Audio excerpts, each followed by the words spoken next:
Greetings, I'm Ann Drinan, a senior editor at Polyphonic, and with me is Bruce Ridge, who's the chair of ICSOM, and I'm going to let Bruce introduce himself and tell you a little bit about ICSOM. Well, thanks, Ann. I got to say, it's great to see you again. You know, it's been a while since we've seen each other. I think the last time may have been in Los Angeles. Los Angeles, I think, at a Lee conference. So it's great to be here with you today. I am a bass player in the North Carolina Symphony, and as you said, I'm also the chair of ICSOM. How many years have you been playing in North Carolina? You know. Funny you should ask. Is that a secret? It seems like that's something I should know, doesn't it? I think 20 years. I joined in 1987. But prior to that, I joined the Virginia Symphony when I was 15. So I've been doing this now for nearly 30 years. How can it be true? And you're a native of Virginia originally, right? I am. Of Virginia Beach is where I grew up. Mm-hmm. And in fact, we're very excited. Next year, we're taking the ICSOM conference to the Hampton Roads area to be hosted by the Virginia Symphony. So I couldn't be more excited about that, as you can imagine. But I'm also, as you said, serving as chair of ICSOM. It's the International Conference of Symphony and Opera Musicians. And ICSOM is a players' conference of the American Federation of Musicians, the AFM. And ICSOM was created in 1962 to be an advocate within the union for symphonic issues.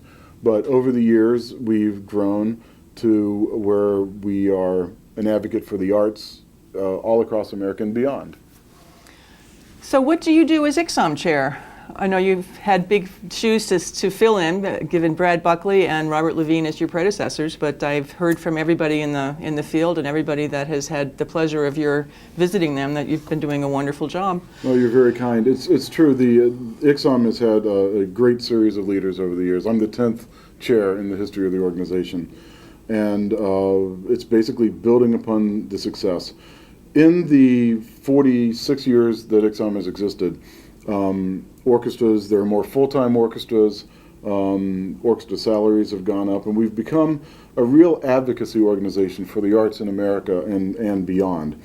The chores, I shouldn't call them chores, the privileges of being the ICSOM chair. The best part is that I travel, and I get to meet with the orchestras who are member orchestras, and it's an incredible education experience for me. The inspiration of the musicians in ICSOM is really extraordinary. They are dedicated to serving their communities in very unique ways. And I get to hear orchestras. I've traveled literally to hear the Puerto Rico Symphony to the Honolulu Symphony. That's just for ICSOM. And the educational value of that is incredible, as you can imagine. I read that you've traveled 40,000 miles in the last year. Well, you know that's out of date. Oh, goodness. It's just for ICSOM, it's well over 50. I haven't done the calculations recently, but it's well over 50. And also this year, it also included travel to Berlin, Germany for the International Federation of Musicians.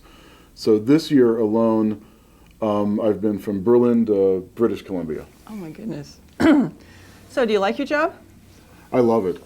I absolutely love it. The best part is there's this sense of camaraderie that exists amongst the orchestra musicians of North America. And I have this sense that everyone who plays in an orchestra is part of my family. What and a I feel nice like, thing to say. Oh, well, I feel like I never travel alone. And, you know, and that's what sustains me. Because there are all-night flights back from the West Coast to get to North Carolina, because I'm a bass player in the North Carolina Symphony.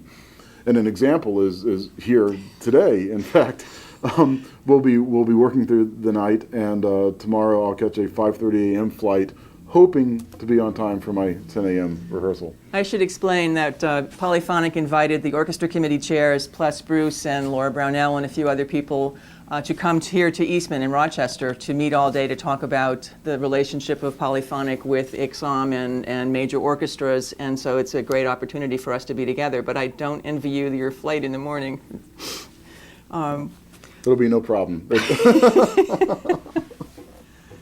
What do you think are the biggest issues facing symphony musicians, since you travel to so many orchestras and you see so many different situations? I mean, we're obviously aware of situations like Columbus and orchestras that are in deep distress, but on a less dramatic level. Well, I think what is critical is the musicians need to reach out to their community. Every orchestra, from my viewpoint, is unique in their communities. And there's something that every orchestra does that's better than anything that any other orchestra does. But they have to identify themselves within that community. And that means that the musicians have to be their own advocates.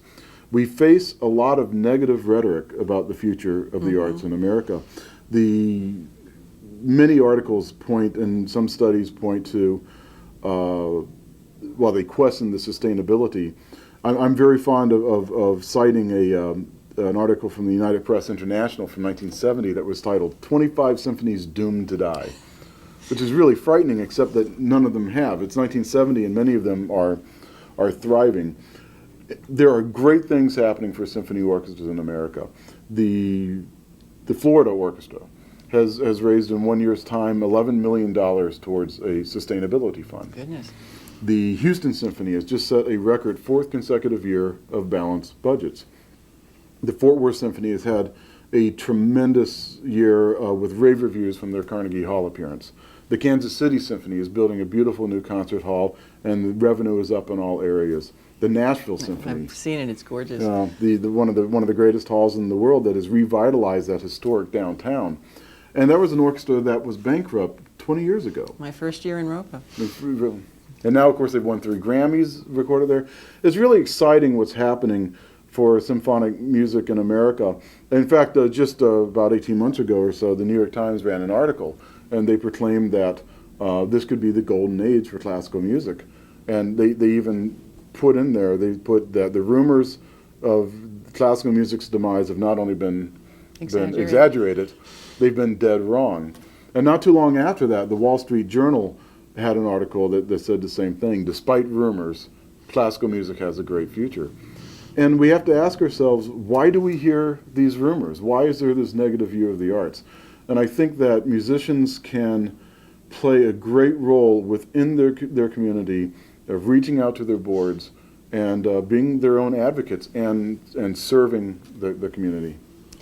I think it would be interesting for viewers if you could give us a couple of examples of orchestras that have identified themselves uniquely with their community.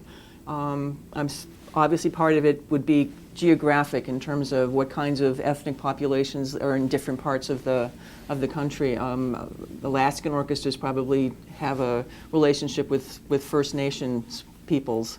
My own orchestra in Hartford has a Latino and an African American population, and we have our Martin Luther King concert is now one of the events of the season in Hartford. Can you give some examples of other orchestras who've made that unique identification with their community? Sure, absolutely. Many come to mind, but I think I'll speak of 2. And one is the orchestra, is my own orchestra, the North Carolina Symphony.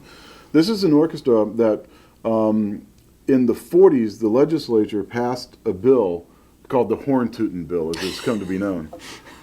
and the legislature funds a percentage of the budget of the North Carolina Symphony. Of course, as we've grown, that percentage has gone down, but it's still a tremendous amount of money. And as a result, we reach out all over the state and play free educational concerts for well over 100,000 school children every year. And it's literally true for all of us that we can't go to the